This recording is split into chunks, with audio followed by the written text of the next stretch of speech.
सोमवार के दिन तू मेरे मंदिर के दरवाजे पर चौखट पर बैठ जाना, और दूसरा प्रतिदिन शाम के समय पर तू बेलपत्री के पेड़ के नीचे बैठ जाना। जो तेरी बेल वृक्ष के नीचे सेवा करने आए, जो शंकर जी के मंदिर में सोमवार को जल चढ़ाने आए, उसका जो पात्र जल चढ़ाकर जब वो घर लेकर जाए, उसके पीछे पीछे पात्र के पीछे पीछे तू जाना, और उसके घर में लक्ष्मी का भंडार भरकर आए। लक्ष्मी बेलपत्र के वृक्ष के नीचे तू विराजमान हो जा। उस बेलपत्र के वृक्ष के नीचे जो बुआरी लगाए, सेवा करे, चाकरी करे, एक बेटी को जैसे बड़ा करते हैं वैसे बेलपत्री के वृक्ष को जो बड़ा करे, बेलपत्री के वृक्ष का जो पालन करे, पोषण करे, उसकी संभाल करे, उस बेलपत्री के वृक्ष को जैसे जैसे वो उन्नति करे, वैसे वैसे उसके घर में समृद्धि बढ़ते जाए। उस जिसका खुद का मकान नहीं हो, खुद का मकान नहीं हो, किराए के मकान में रहते रहते जिंदगी बीत रही हो, खुद का नहीं, और बहुत दुख का जीवन चल रहा हो, बहुत कष्ट का जीवन, बहुत अपना खुद का कोई मकान नहीं, मान लो प्लाट है पर मकान बन नहीं रहा, या कोई प्रॉपर्टी अपनी नहीं बन रही, तो हम इस व्यासपीठ से कहना चाहेंगे कि एक प्रयोग अवश्य करिएगा, एक प्रयोग अवश्य। अपने आसपास के 5-6 बेलपत्र के वृक्ष देख लीजिए,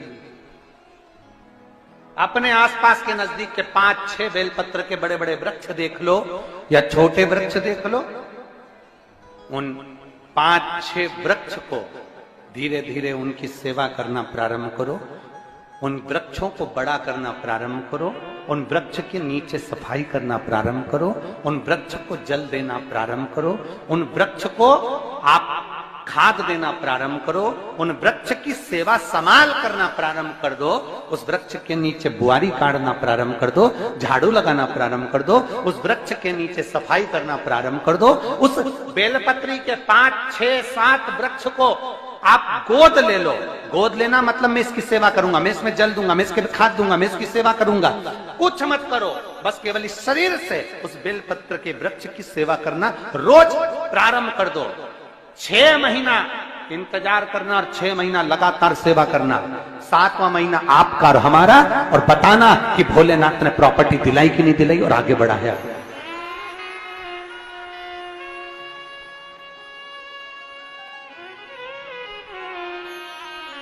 एक बेलपत्र का वृक्ष जिसके नीचे माता लक्ष्मी विराजमान होती है, एक बेलपत्र के वृक्ष के नीचे लक्ष्मी रहती है। दुनिया के लोग कहते हैं लक्ष्मी जी का दिन कौन सा है, बोलो जम के जल्दी से। शुक्रवार। दुनिया के लोग कहते हैं लक्ष्मी जी का दिन शुक्रवार है, पर माता लक्ष्मी से पूछा जाए कि तुम्हारी माता ख्याति देवी नारायण भगवान के साथ तुम्हारी शादी नहीं कर रही थी, शंकर को लक्ष्मी दे रही थी, तब तुमने भगवान शंकर से विनती करी, भोले बाबा मैं नारायण से प्रेम करती हूं, भगवान नारायण से मेरा विवाह हो। तो माता ख्याति देवी से शंकर भगवान ने विनय कर कर कहा कि लक्ष्मी जी का विवाह नारायण के साथ कर दिया जाए। भगवान नारायण के साथ जब लक्ष्मी जी का विवाह हो गया, तब लक्ष्मी जी हाथ जोड़कर बोलती हैं, बाबा मेरा विवाह नारायण के साथ हो गया, पर मैं आपके चरणों की सेवा करना चाहती हूँ, बाबा आप कृपा करिए कि मैं क्या करूं आपके लिए। शंकर भगवान कहते हैं, लक्ष्मी बस 2 चीजें कर दे, एक सोमवार के दिन तू मेरे मंदिर के दरवाजे पर चौखट पर बैठ जाना, और दूसरा प्रतिदिन शाम के समय पर तू बेलपत्री के पेड़ के नीचे बैठ जाना। जो तेरी बेल वृक्ष के नीचे सेवा करने आए, जो शंकर जी के मंदिर में सोमवार को जल चढ़ाने आए, उसका जो पात्र जल चढ़ाकर जब वो घर लेकर जाए, उसके पीछे पीछे पात्र के पीछे पीछे तू जाना, और उसके घर में लक्ष्मी का भंडार भरकर आए। लक्ष्मी बेलपत्र के वृक्ष के नीचे तू विराजमान हो जा। उस बेलपत्र के वृक्ष के नीचे जो बुआरी लगाए, सेवा करे, चाकरी करे, एक बेटी को जैसे बड़ा करते हैं वैसे बेलपत्री के वृक्ष को जो बड़ा करे, बेलपत्री के वृक्ष का जो पालन करे, पोषण करे, उसकी संभाल करे, उस बेलपत्री के वृक्ष को जैसे जैसे वो उन्नति करे, वैसे वैसे उसके घर में समृद्धि बढ़ते जाए, उसके घर में वैभव बढ़ते जाए। ये शंकर भगवान माता लक्ष्मी से करे, भगवान शिव माता लक्ष्मी से करे।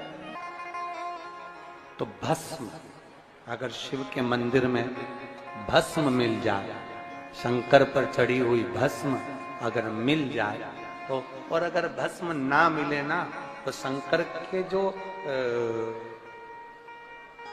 शंकर भगवान का जो शिवलिंग है, शिवलिंग के आसपास में जो जलाधारी है, यहाँ अगर भस्म ना मिले तो इस जलाधारी पर अपना हाथ स्पर्श कर कर अपने तन पर उसको लगाकर जरूर आओ। भस्म, एक शंकर पर चढ़ा हुआ जल, दूसरे नंबर पर है शंकर पर चढ़ी हुई भस्म। ये दो स्पर्श जरूर, स्पर्श। एक भस्म का एक बड़ा सुंदर चरित्र आता है। दूसरा, जिस भूमि पर बैठकर कथा सुनो उसकी रज को अपने मस्तक पर थोड़ा सा लगाकर अवश्य जाओ, वो जीवन का एक आनंद है। और शंकर के मंदिर में जाओ तो दो चीजें अवश्य लेकर आओ। पहला, शंकर जी पे चढ़ा हुआ, जम के बोलो, जल अवश्य लेकर आओ। क्योंकि जब तुम जल लेकर आते हो, पात्र लेकर आते हो, तो मेरा महादेव लक्ष्मी जी को तुम्हारे पीछे पीछे तुम्हारे घर तक भेजते हैं। चढ़ी हुई बेलपत्र मत खाओ, लोग कहेंगे शंकर पर चढ़ा हुआ ये मत खाओ। हम इस व्यासपीठ से निवेदन करना चाहेंगे कि आप अगर दिल रखकर अपने बाबा से कहोगे ना, तो बाबा पर चढ़ा हुआ जो जल है ना, वो जल साधारण नहीं रहता। मेरा भोलेनाथ जब दुनिया को अमृत देता है तो तुमको भी अमृत दे देता है। दो चीजें कभी मत छोड़ो। अगर मंदिर में गए हो तो दो चीजें कभी मत छोड़ो। कथा में गए हो तो दो चीजें कभी मत छोड़ो। एक, कथा श्रवण करना। दूसरा, जहां कथा बैठकर सुनते हैं वहां की रज को अपने मस्तक पर लगाना। कथा सुनने के बाद आप यहां से जाओ, भले दरी बिछी है, आसन बिछा है, कारपेट बिछा है, उस पर अपना हाथ फेर कर उस रज को अपने मस्तक पर जरूर लगाओ। क्योंकि शिव पुराण में, भागवत पुराण में, स्कंद पुराण में, कुर्म पुराण में, नर्मदा पुराण में, लिंग पुराण में, नारद पुराण में, ब्रह्म वैवर्त पुराण में, जितनी भी पुराणे हैं, सब पुराणों में लिखा है कि जिस स्थान पर बैठकर हम भगवान की कथा को सुनते हैं, उनको याद करते हैं, जितनी देर हम उनको याद करते हैं उतनी देर वो परमात्मा उस स्थान पर बैठा हुआ रहता है। हाथ रखकर बोलना, शंकर भगवान से तुम्हारा रिश्ता कौन सा? शिव जी से आपका कौन सा रिश्ता?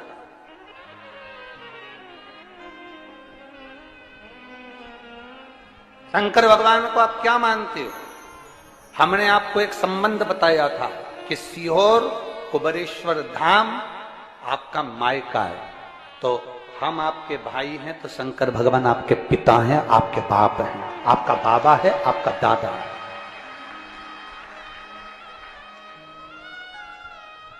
अब आपसे हम प्रश्न करें, उत्तर मेरी कुरुत की बहनें भी देंगी और मेरे जीजा उन भी देंगे और मेरी बेटियां और मेरे बेटे देंगे उत्तर। आपसे प्रश्न करें, अगर बेटी को दुख होगा तो क्या वो अपने बाप से नहीं कहेगी? बोलो तो जम के। बेटी को तकलीफ है, वो अपने बाप से ना कहेगी। बेटे को तकलीफ है तो वो अपने पिता से, अपनी मां से नहीं कहेगा, मम्मी मुझे ये तकलीफ है, पापा मुझे ये दुख है, मां मुझे ये तकलीफ है, पिताजी मुझे ये कष्ट है। क्या वो अपने माँ बाप से नहीं कहेंगे? क्या वो अपने माँ बाप से विनय नहीं करेंगे? और माँ, पिता, फिर उसके करीब में, उसके नजदीक में जो भी होता है वो माँ बाप निकाल कर उसको दे देते हैं, माता पिता उसको दे देते हैं। माता लोग कहते हैं कि शंकर जी पे चढ़ा हुआ जल मत पियो, लोग कह देते हैं शंकर जी पे चढ़ी हुई बेलपत्र मत खाओ। कोई इस बहन से पूछे, सुनीता सोनी से, कि शंकर पर चढ़े हुए जल से उसकी गांठ जो डबल से उसके शरीर में आ गई थी वो समाप्त हो गई, तो जरा विश्वास करिएगा कि एक बेटी अपने माँ बाप से ही तो कहेगी, और बाप के पास में जो होगा वही तो अपनी बेटी को देगा दुख को मिटाने के लिए। तो मेरे शंकर भगवान के पास तो उसका चढ़ा हुआ जल है। दूसरा, जिस भूमि पर बैठकर कथा सुनो उसकी रज को अपने मस्तक पर थोड़ा सा लगाकर अवश्य जाओ, वो जीवन का एक आनंद है। और शंकर के मंदिर में जाओ तो दो चीजें अवश्य लेकर आओ। पहला, शंकर जी पे चढ़ा हुआ जम के बोलो, जल अवश्य लेकर आओ, क्योंकि जब तुम जल लेकर आते हो, पात्र लेकर आते हो, तो मेरा महादेव लक्ष्मी जी को तुम्हारे पीछे पीछे तुम्हारे घर तक भेज देगा। दो चीजें लेकर अवश्य आओ, और शिव पुराण में जाओ तो दो चीजें लेकर अवश्य जाओ। पहले नंबर पर शंकर की कथा और अपने अंदर विश्वास कि मेरे महादेव की मैंने कथा सुनी है, अब मैं भटकूंगी नहीं। सारी दुनिया में मैंने ठोकर खा ली, अब कहीं ठोकर नहीं खाऊंगी, अब तो दरवाजे पर महादेव के जाऊंगी, बाकी के कहीं। दूसरा, कथा में बैठी हूं बाबा के इस रज को, ये रज नहीं है, ये धूल नहीं है, ये मेरे बाबा के कैलाश 12 ज्योतिर्लिंग का चंदन है, इसको मस्तक चढ़ाऊंगी अपने हृदय से। लाते हो आप लोग? हाथ उठाओ जरा, रख लो, बहुत बढ़िया, प्रणाम आपको सभी को, नमन। 2 बूंद जल लेकर आओ, पल्ला नहीं पियो तो उस जल को अपने घर में छींट दो।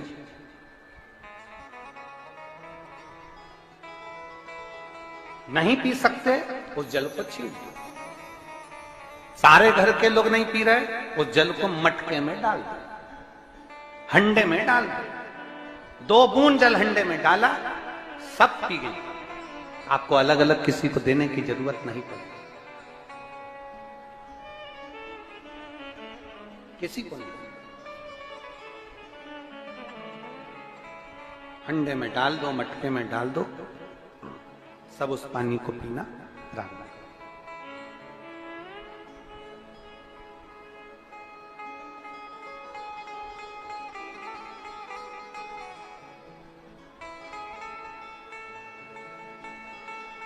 उस जल के महत्व को जो बच्चों का दर्द नहीं देख सकते, जब माता पिता अपने बच्चों का दर्द नहीं देख सकते, तो देव अधिदेव महादेव तुम्हारा दर्द कैसे देखेंगे? वो भी तो काटेंगे तुमको, वो भी तो कष्ट मिटाएंगे। 2 चीजें कथा में जाकर ले, एक जहां जगह मिल जाए वहां बैठकर कथा सुनो। धूप लगे, पंडालों की इतनी व्यवस्था नहीं हो पाती है, पंडाल लगाने वाले, टेंट लगाने वाले टेंट लगा लगा के थक जाते हैं, तो अपने साथ एक छाता लेकर चलो। 2 पानी की जम के बोलो जरा, बोतल, बिछाने की दरी अपने साथ लेकर चलो। लोगों ने उमा महेश की कथा अपने जीवन में धारण करी कि नहीं करी वो हमको नहीं स्मरण है, पर एक बात का स्मरण करिएगा, ये जो कथा चल रही है ये गौरी शंकर चल रही है। इसके बाद में जो अमलेश्वर में कथा है वो कौन सी है? समर्पण शिव महापुराण कथा। उस समर्पण शिव महापुराण की कथा जब 2 तारीख को विराम हो जाएगी, तब उसके बाद में जो कथा 6 जून को प्रारंभ होगी सोलापुर महाराष्ट्र में, उस कथा का नाम रहेगा उमा महेश शिव महापुराण की कथा। उसको जरूर सुनो। सोलापुर में जो 6 जून से कथा होगी उसका नाम उमा महेश शिव महापुराण। उसको सुनना, श्रवण करना, उसको धारण करना है। उसमें इतने प्रश्न माता उमा ने भगवान महेश से करे हैं, और महेश भगवान शंकर उसका हर प्रश्न का उत्तर दे रहा है। भगवान महेश भगवान शंकर हर प्रश्न का। बाबा बोले माता उमा ने भगवान शिव जी से, महेश भगवान से, भगवान शंकर से करेंगे, बाबा भोलेनाथ जी बताओ, संसार में जन्म लेने वाले व्यक्ति के जीवन में उसके भाग्य में अगर सुख नहीं है, उसके भाग्य में खुशियां नहीं है, उसके भाग्य में कोई अच्छा है ही नहीं, तो वो जीव क्या करेगा? वो जीव क्या करेगा?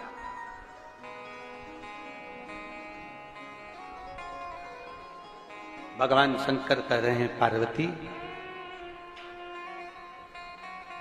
संसार में जन्म लेने वाला मनुष्य अगर उसके भाग्य में सुख नहीं, उसके भाग्य में अगर खुशियां नहीं है, उसके भाग्य में अगर सुख नहीं है, उसके भाग्य में अगर अच्छा नहीं है, पत्रिका दिखा ली सुख नहीं है, कार्य कर कर देख लिया सुख नहीं है, तकलीफ उसकी जिंदगी में चल ही चल रही है, तो भगवान शंकर कहते हैं, भगवान महेश कहते हैं, उमा, उस मनुष्य को दूसरे का अच्छा करना प्रारंभ कर देना चाहिए, तो उसकी अच्छाई अपने आप सामने आना प्रारंभ